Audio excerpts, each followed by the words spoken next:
back, and this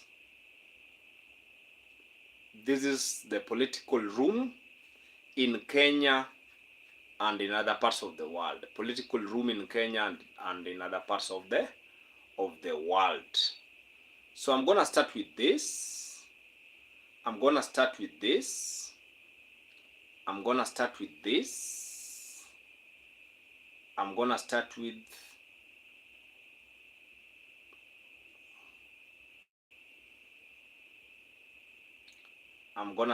what? I'm gonna start with this.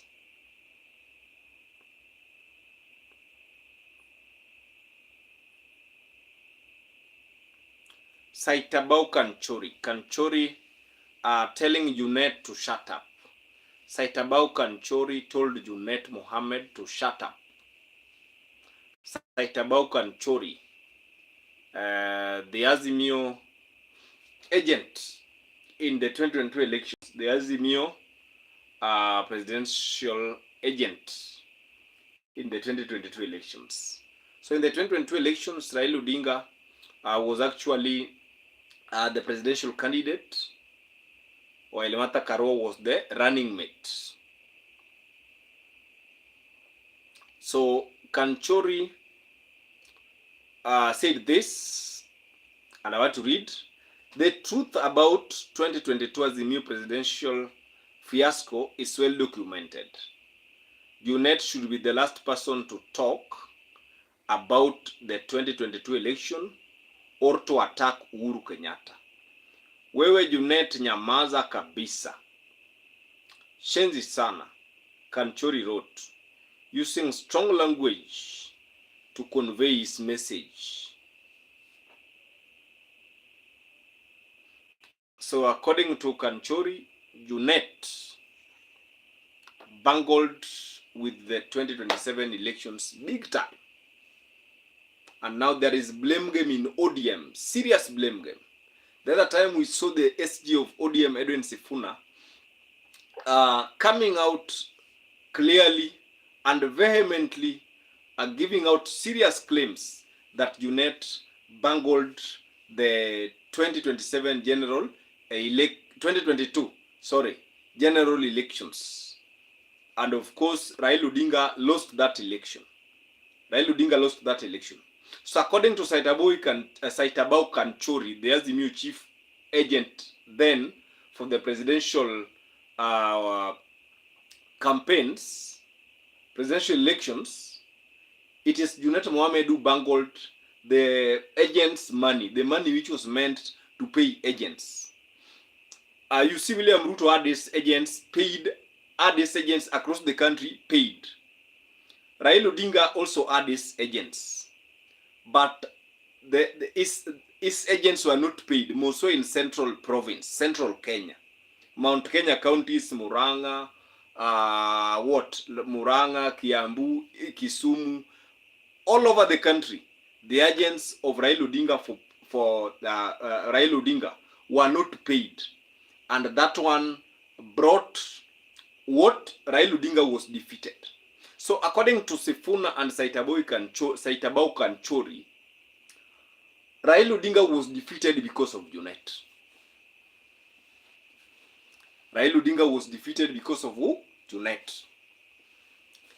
And that Junet bungled Raila Odinga's campaign, and thus Raila Odinga lost the 2022 general election. That election was not Raila's election to lose. 2022 was not Raila's election to lose. Ask me, Raila had the backing of Uhuru Kenyatta. Raila Odinga had the backing of, the late Raila Odinga had the backing of Kalonzo Musyoka, Martha Karua, Hassan Joho. Actually, there's Francis Atuli. So Raila Odinga was not supposed to lose the 2022 election because there were agents. There were, how do you call them? The state was, there is this term they used to use. The state was behind and in control of the 2022 elections. Deep state, if I may use that word. We had Musheru, we had Matiang'i, we had Karanja Kibicho. The deep state was behind Raila Odinga. But still, with the ongoing disagreement and bashing in ODM, Raila Amolo Odinga lost that election.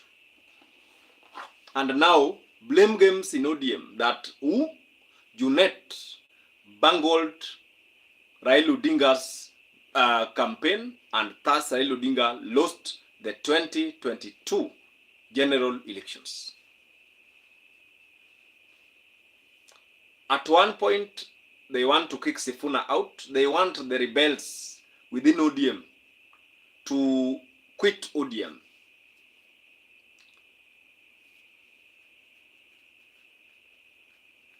Tough times indeed. I don't know what you have to say.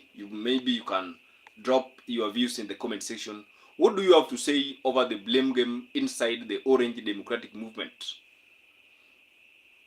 What do you have to say? Edwin Sifuna is on record that is against broad-based arrangement, that there is nothing like broad-based arrangement.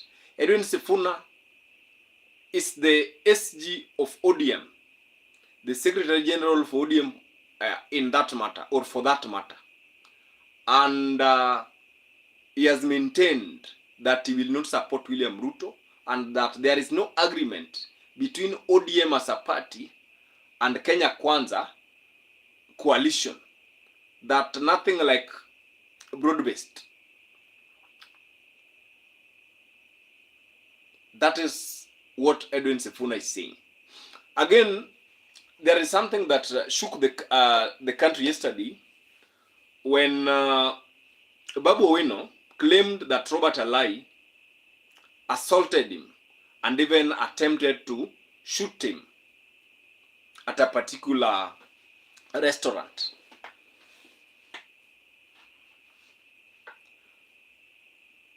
And Babu Owino is facing blames. Babu Owino is being fought by members of his party ODM. Babu Owino is being fought by very many people in ODM. Robert Alai is fighting Babu Owino. Talk of Gladys Wanga. Talk of John Badi. By the way, when Raila Odinga was being airlifted to Kisumu, there were rumors that Babu Owino was going to be attacked by ODM machineries. ODM machineries, to mean the leaders within ODM. And so it has not been that easy. It has not been that easy in ODM. ODM is very noisy as we speak. ODM is very noisy. So all this paint to the picture, according to me, that Raila Odinga was ODM and ODM was Raila Odinga. And now that Raila Odinga is not there, Raila Odinga is resting in his place. Raven, thank you. Hi. Now that Raila Odinga is not there, ODM without Raila is not ODM. And by 2027, with the squabbles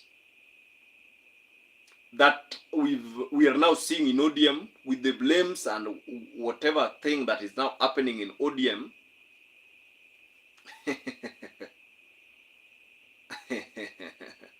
with all those that are now happening in ODM, the party will not be as united as before. The 20-year-old party is going to lose many people. Already during the funeral of Jirongo, Oparanya declared that he's out of ODM. Many people are going to quit ODM, and ODM is not going to be the vibrant party that it used to be. Let us speak facts. ODM is not going to be the popular party, that the dominant party that it used to be. ODM is using, thank you, Reverend. ODM is losing its dominancy its nationality. ODM is losing that. The Luos want to dominate ODM. The Luyas want to dominate ODM to be a Luya party. The others are, so ODM, I think with Dr. Oburu, a lot needs to be done. A lot needs to be done under Dr. Oburu. So it's a matter of wait and see. Let's wait and see what will happen. Let's wait and see what will happen with ODM. Right now, Junet is under criticism. Babu Owino is under criticism. And a section of people also feel that, okay, there are these people in government. We have who? We have John Mbadi, the CS for Treasury. We have Opio Wandai, the CS for Energy. Of course, we have the Attorney General Dorcas Oduor. That is from the Luo community. They feel that Raila Odinga left them in government. All right? They feel that they are inside government and they cannot get outside government. And they feel that supporting William Ruto will make them be included in government. So according to people who are from ODM who are in government, they feel that them being in government means the whole Luo nation is in government. But that is not how government works. Government works through service delivery to people, to ordinary people. That is how government works. Government does not work that if your tribe is in government and you get nothing, then you are in government. Government doesn't work that way. So I think they should also relook into what they are telling people. Because without Raila Odinga, the Luo nation, the Luos, talk of the Nyanza nation, voting as a block will be a problem. Yeah. Talk of the Nyanza nation, voting as a block. The Luos voting. Raila Odinga diehards. Remember, Raila Odinga diehards are still demoralized. And so, a lot of things need to be done in ODM under the leadership of Dr. Oburu. But if they keep on bashing Sifuna, bashing Babu Owino, bashing Ustosi, bashing who, they can decide to quit from ODM party and form another new party which will now rival ODM. And in that way, the agenda of ODM will die a natural death. That is what might happen. So Oburu Odinga needs to really rethink. A lot needs to be done. With the party leadership. And what is it that Raila Odinga used to do that Oburu Odinga cannot do? What is it that Raila Odinga used to do that Dr. Oburu Odinga is not doing? Even let us start from there. What is it that Oburu Odinga is not doing that Raila Odinga was doing? So if Oburu is to survive, he must copy-paste some of the good things that Raila used to do. Almost all the good things that Raila used to do. Number one, Raila was a good listener. Number two, Raila knew how to do his PR. Alright? Public relations. Raila knew that. And number three, Raila used to look nationalistic. Oburu Odinga should not just be a Luo leader. ODM is a party that is being embraced by Maasais, the people from the coast, people from central Kenya, people from Ukambani, even the diaspora. So Oburu Odinga should do a lot of, should do something to make ODM survive. If not, ODM will be a shell.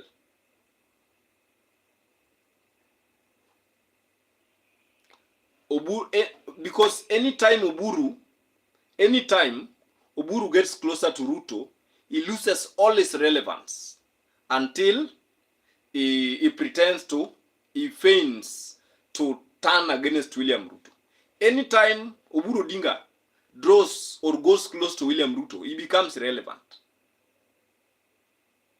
when Oburu Odinga hinted that is the ODM presidential candidate for 2027, he hyped praises. Many people loved it. But anytime Oburu says we are in broad-based government, people run away from him. I don't know if you've noticed that. People run away from him, and or he loses that image of being a leader of ODM. ODM needs somebody who is now smart, somebody who will navigate the political storm. We are, however hard or tough it will be. So Oburu Odinga must navigate the political storm. All right. So that is it. Another issue that we also want to talk about is the Gachagua issue. Regarding Gachagua, there is this woman. I think it was a funeral. It was a funeral function yesterday, and there is this woman who took to the podium and spoke and said totem. Shattered several words. One of the words was totem. Me, I'm supporting totem. And the event could not, the Mount Kenya people could not allow her to talk. They could not allow that woman to talk. It was messy. She had to be whisked away, and it was really not good, because democracy means you have your way, I have my way. But look at it. The people of Mount Kenya do not want to.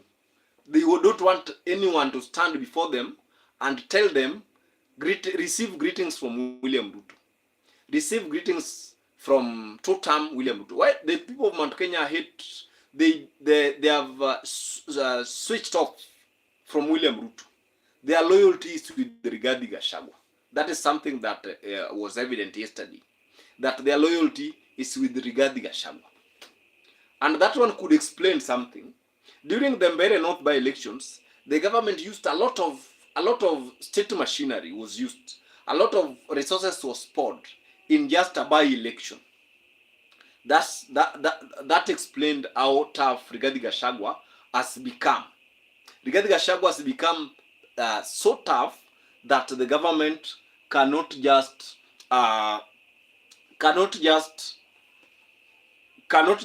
conduct a by-election without using resources, without bribing people. For instance, in the Mbeere by-election, to prove that the people of Mount Kenya are done with William Ruto, the government under William Ruto had to bribe voters. There was voter bribery. There were a lot of illegalities in terms of election laws, in terms of IEBC's terms and conditions. And so it all proved that Rigathi Gachagua is tough. And right now, the people of Mount Kenya have switched off completely from William Ruto. Uhuru Kenyatta and Rigathi Gachagua, they are reading from the same page. If Rigathi goes to the public or takes it to the podium, Rigathi Gachagua defends Uhuru Kenyatta openly. So right now, Rigathi Gachagua is defending Uhuru. That is number one. Number two, Uhuru Kenyatta is also told that, I think it is on record, where Uhuru Kenyatta is told Jeremiah Kioni and the likes in Jubilee, who are insulting or castigating Rigathi Gachagua, to stop attacking Rigathi Gachagua. So the truce between Uhuru Kenyatta and Rigathi Gachagua has been achieved. And now, Mount Kenya is solidly with Rigathi and Uhuru. They are one. For Kithure Kindiki to counter Uhuru Kenyatta in Mount Kenya will be very hard. It will be very hard for Kithure Kindiki to counter Uhuru Kenyatta and Rigathi Gachagua combined. Very hard. So that one points out that Uhuru Kenyatta and Rigathi Gachagua have now grabbed Mount Kenya. Mount Kenya now belongs to both Uhuru and Rigathi, and Uhuru and Rigathi are operating under the same umbrella. So the woman getting on the podium and stating there that she's supporting William Ruto's re-election, I think it was ill thought. It was ill thought. It was ill thought. Martha, thank you. How are you? It was ill thought. The woman ought to have, challenged the masses. She ought to have avoided. She ought to have avoided mentioning that she's pro William Ruto.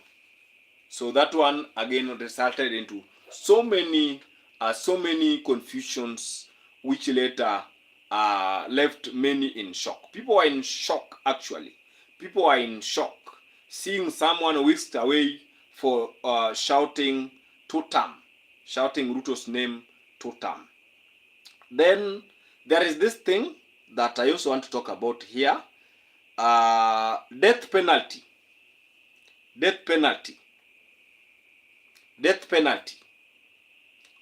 on drug traffickers or for drug traffickers. Who are these drug traffickers? They are known people in Kenya. Who are these drug traffickers? These are people who are known in the country. And I will not mention names because they are known. They are in the newspapers. They are in the parliament answered. They are known drug traffickers in Kenya. And so, Governor of Mombasa, Abdul Swamad, has now joined the list, has now joined William Ruto in calling for that law which backs death penalty. That if there are evidence linking you to drug trafficking, you are hanged, and that is how it will go. Like other countries like Taiwan, countries like China, and many other countries. If you are involved in drug trafficking, death penalty is the only solution. If you are found guilty, you are hanged and you die, so that drug trafficking is eliminated. I don't know what to think on your side.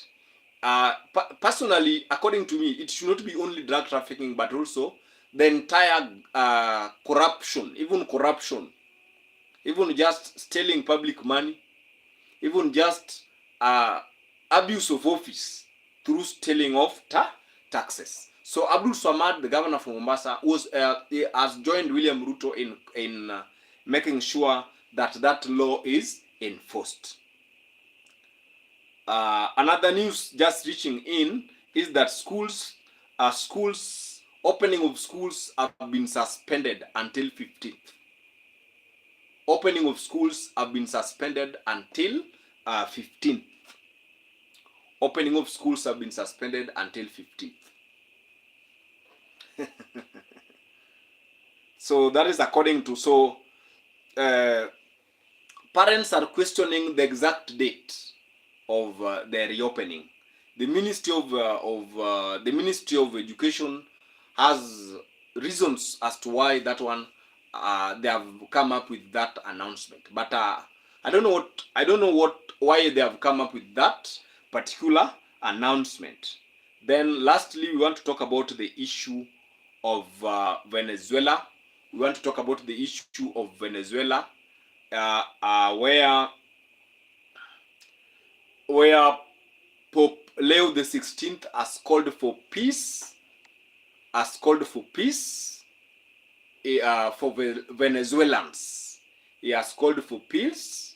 This is amid information and amid devastating news that the country's President Maduro had been captured or has been captured by the USA government, the Donald Trump administration. So he was captured by the Donald Trump administration. So the Pope has called for peace to reign in Venezuela. The Roman Catholic Church Pope Leo the 16th has called for peace. So that is what is happening globally. That is what is happening globally, where Maduro was captured by the USA. So a lot is happening in the corridors of power. I don't know why. I don't know why the Trump-led administration has captured Maduro. I don't know why Maduro has been captured by the U.S. I don't know why Maduro has been captured by the U.S. Okay, I think that is what I have for now. Anyway, any question before I hang my boots? Any question before I hang over my boots? Any question before I end the live? Any question? Maybe a minute or two for any question before I hand over or I hang my boots. Before I hang my boots, any question that you may have?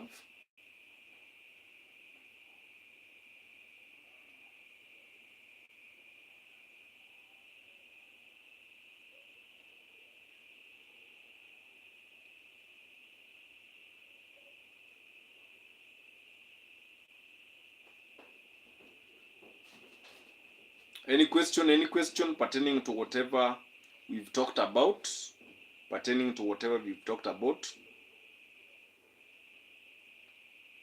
Any question? So as we wind up, who is in charge of Venezuela right now?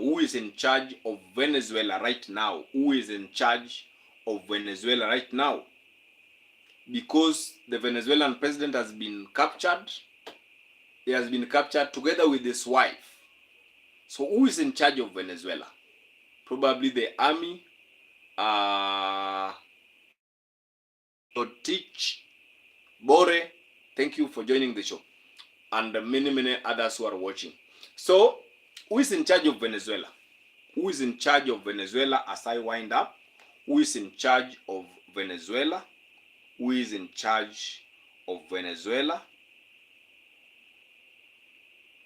Okay, without much ado, I want to thank you. I want to hope that all is well with you. Thank you so much for those who have been watching and for those who have joined. If it's when you are joining, thank you. Tomorrow is another day. Until tomorrow, my name is Moses Otieno. Always just hang around this channel so that with all your support, we've managed to reach where we are. Guys, thank you. May God bless you. Good night, good morning, good evening, good afternoon from wherever you are watching all over the world. Thank you for now. Until next time.